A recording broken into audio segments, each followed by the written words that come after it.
की माँ का सवाल, बच्चों को भूलने की दवाई है क्या? मेरी दवा की दुकान थी और उस दिन दुकान पर काफ़ी भीड़ थी। मैं ग्राहकों को दवाई दे रहा था। दुकान से थोड़ी दूर पेड़ के नीचे वो बुज़ुर्ग औरत खड़ी थी। मेरी निगाह 2-3 बार उस महिला पर पड़ी तो देखा उसकी निगाह मेरी दुकान की तरफ ही थी।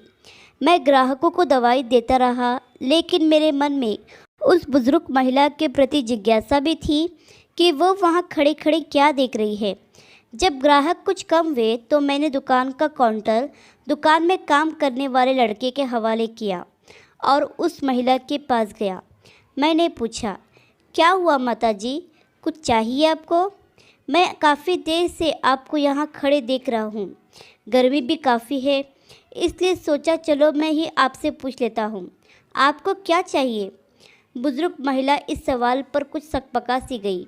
फिर हिम्मत जुटाकर उसने पूछा, बेटा काफ़ी दिन हो गए, मेरे 2 बेटे हैं, दोनों दूसरे शहर में रहते हैं। हर बार गर्मी की छुट्टियों में बच्चों के साथ मिलने आ जाते हैं। इस बार उन्होंने कहीं पहाड़ों पर छुट्टियां मनाने का निर्णय लिया है बेटा, इसलिए इस बार वो हमारे पास नहीं आएंगे। यह समाचार मुझे कल शाम को ही मिला। कल सारी रात ये बात सोच सोचकर परेशान रही, 1 मिनट भी सो नहीं सकी। आज सोचा था तुम्हारी दुकान से दवाई लूँगी, लेकिन दुकान पर भीड़ देखकर यही खड़ी हो गई। सोचा जब कोई नहीं होगा तब तुमसे दवाई पूछूंगी। हाँ हाँ बताइए ना माँ जी, कौन सी दवाई चाहिए आपको? अभी ला देता हूँ, आप बताइए। बेटा कोई बच्चों को भूलने वाली दवाई है क्या? अगर है तो ला दो बेटा, मालिक तुम्हारा भला करेगा।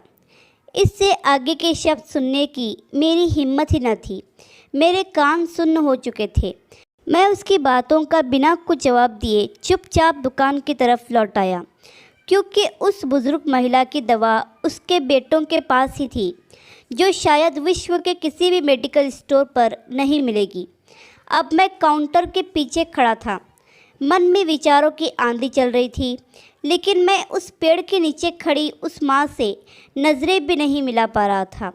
मेरी भरी दुकान भी उस महिला के लिए खाली थी।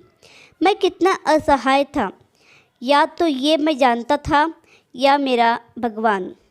अब जब भी अपने शहर में ये सुनता हूँ कि इस बार गर्मी की छुट्टियों में हम गांव न जाकर कहीं और घूमने जा रहे हैं, तो वो पेड़ के नीचे उन माताजी की वेदना अंदर तक झंझोड़ देती है।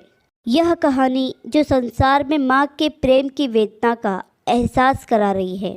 आशा करती हूँ कि कहानी आपको पसंद आई होगी। कहानी पसंद आई हो तो लाइक, सब्सक्राइब और